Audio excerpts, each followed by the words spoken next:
Hey friends, this is the second in a series of videos on risk that I'll be presenting until the end of the month, and hopefully the topics are helping you and give you a sense of what we find important at PatternCast and how these things are essential to the quality of our services and the success of our customers. Now, before we get started, would you please take a moment to hit the like button, and at any time, either during the presentation or after it's done, leave a comment or question. I read every single one of them, and I'll be replying to most. Your input is absolutely important to me. All right, let's get started. This video, I want to talk to you about one thing. The one thing, let me get the presentation right here. The one thing that will affect your profitability more than anything else, and that's position size. Now, there's actually three things. So let's not just confuse things, but I just want to say that without the other two, you couldn't have. Anyways, it's the proverbial three-legged stool. These three things affect your ability to make money when trading or when getting into an investment or any venture for that matter. I mean, if it's some entrepreneurial effort, these three things are common right across the board. And they all work off each other and support each other in the same way that a stool couldn't stand on just two legs. You need all three. So to be a great trader, it comes down to this. First and foremost, you must have confidence in what you're doing and your ability to execute. Now, this is the psychology leg. Then you need to know when is the best time to put your money down and how much to risk.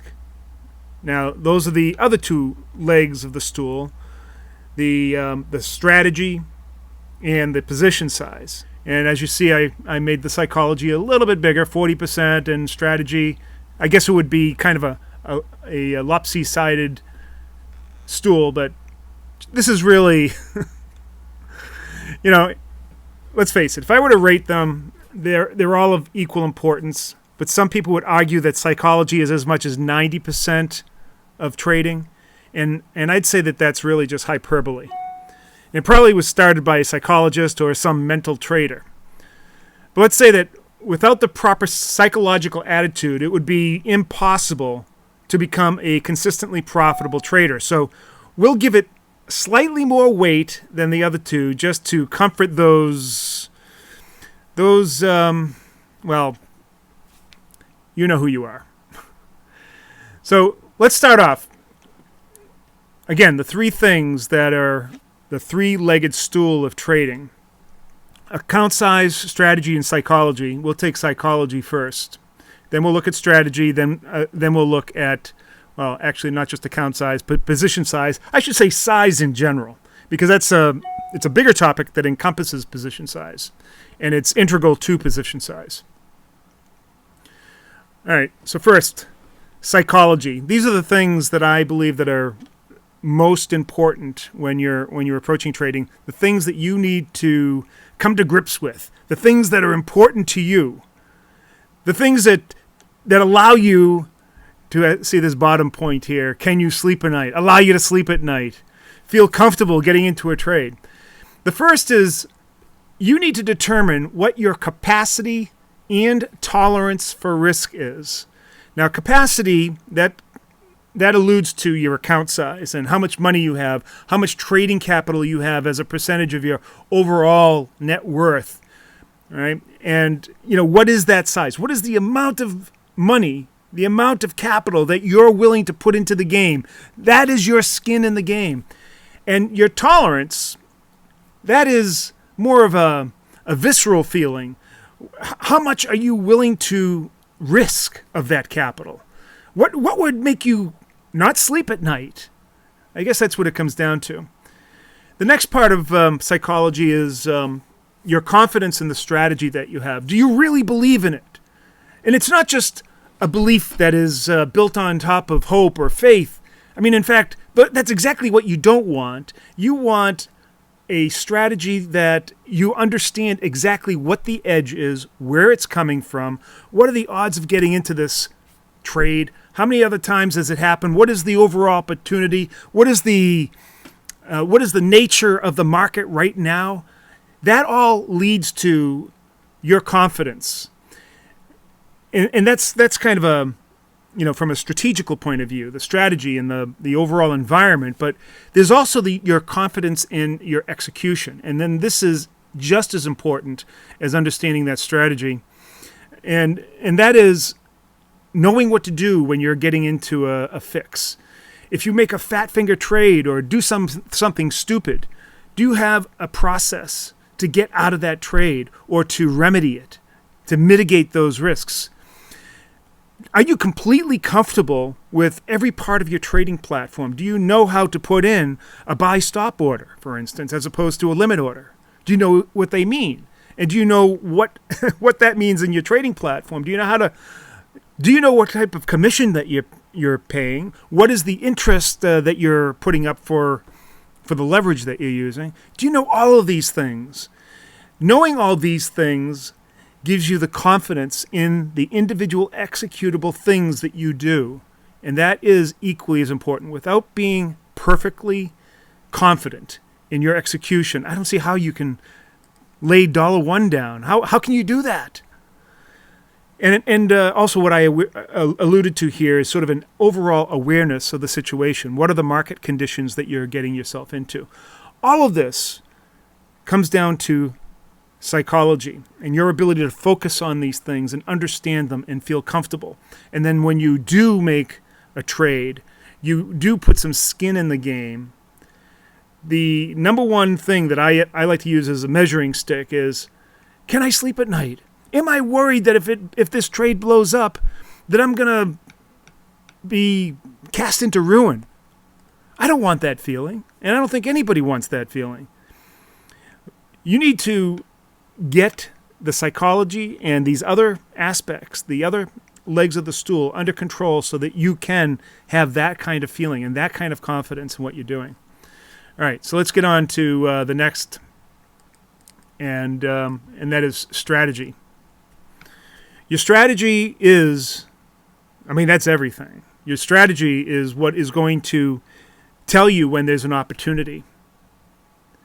It is the legwork that you did. It is the statistical analysis that you've done that has uncovered the opportunity and the potential for profit.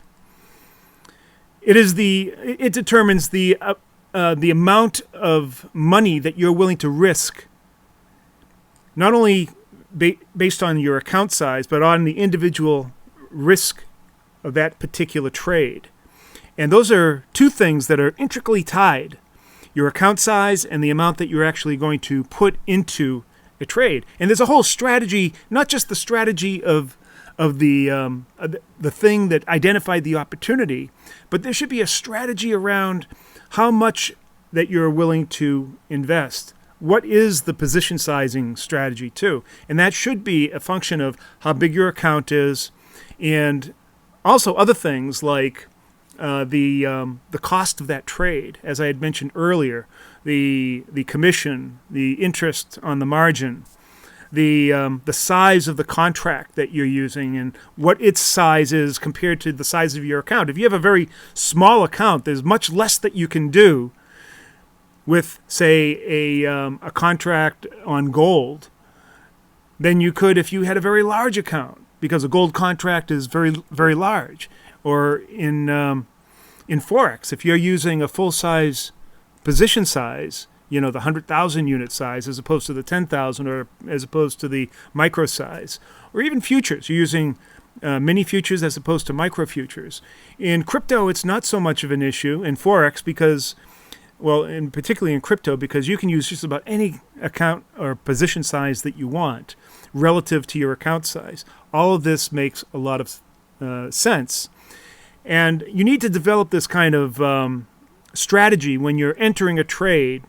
What is the opportunity? How much of my capital am I willing to put at risk? How much initially? And if the trade goes against me, where am I going to add to that trade? You need to understand, if I do add to that trade, what is your overall break-even analysis? What is your average cost basis of that trade? All of these things again, and this all goes to psychology too, it's supported by that. Your execution, your confidence in that trade, understanding these things is absolutely important. And then, of course, in your strategy, you need to know that you have an edge. Without an edge, why are you in the game at all? You need to understand exactly what that edge is and how it is playing in the current context of this market. So you can see now how the strategy and your psychology can play on one another. And of course, then we get down to position size. Position size, equally as important. Account size versus the assets that you trade, as I had said before. The size of that contract versus how much you have at risk. So you may have a small account. There may be some futures contracts, for instance, that you simply cannot afford to go into, like heating oil. Heating oil is a very expensive margined contract to hold, and it is wildly volatile, and it can swing up and down just hundreds of points at a time, resulting in either thousands of dollars of profit on one contract or thousands of dollars of loss on that same contract. So to play heating oil, for instance, is going to be a very different decision if you have a small or a medium-sized account than, say, playing Bitcoin, where you can choose any account size or any position size that you want. Of course, there's, and this goes to what I'm pointing out here in this presentation, what you can and can't do, and what you're willing to put at risk. As a general rule, starting out small is better. That will allow you to scale in and scale out. You can always add to the trade. I have a type of position sizing strategy that I call a modified martingale strategy, where I take what I consider my full position size on any one trade, and then I break it up into 5 different pieces. And then the first piece is 1/5, the second piece is 2/5, the third is 1/5, and the fourth is 1/5, for a total of 5/5. And I always start off with the 1/5. If it goes against me, then I add the 2/5. And I've already pre-planned out where those levels are that I'm willing to add to that trade, and I know where I'm no longer willing to add to the trade. Now, some people might call this dollar cost averaging in, and you wouldn't just do this haphazardly with every trade. There will be a certain amount that you're willing to put in for every trade. Maybe for some trades you're never willing to put in more than 3/5 of a trade. Some maybe never more than 1/5. Some you're willing to go the full 5/5, a full-size trade. Maybe even more, if you feel that it's a really good risk. These are all things that you need to come to grips with, and these are all things that we talk about in our trade room in our PatternCast service, both for the traditional markets and for the Bitcoin service. As a matter of fact, it's almost like having a coach right by your side 24 hours a day, and as well as a mentor. I mean, you have a coach and a mentor, and you have a whole bunch of support of other people who are experienced PatternCast traders and experienced traders in general that are there to help you. And that is another critical element, I think, in lending to the whole psychology side of that three-legged stool. All right, so there you go. There's the 3 elements, the 3 legs of the stool: psychology, strategy, and size. Size referring to both your account size and the individual position size, and where position size is definitely just as important as the other 3 in my viewpoint, because and look, I've seen this also in automated trading and in trading systems. When you fool around with the position size, and I'll do another video soon where I'll show you a simulation that I've created in Excel, and I'll share that sheet with you, just by modifying the position size, you can see how small position sizes over hundreds or even thousands of randomly sized or different size opportunities, that a small position size actually ends up making you more money than a big position size. I know that may be counterintuitive. You might say that, well, What about the efficacy of the trade? What if it's an 80% winner or a 60% winner or a 90% winner? And you would be surprised that even in a high win rate situation, a high win rate strategy with good return on capital, although you'll have a better chance with that, even that favors a smaller position size rather than a larger position size.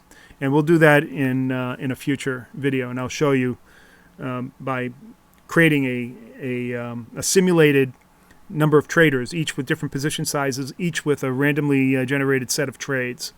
And it is quite eye-opening. All right.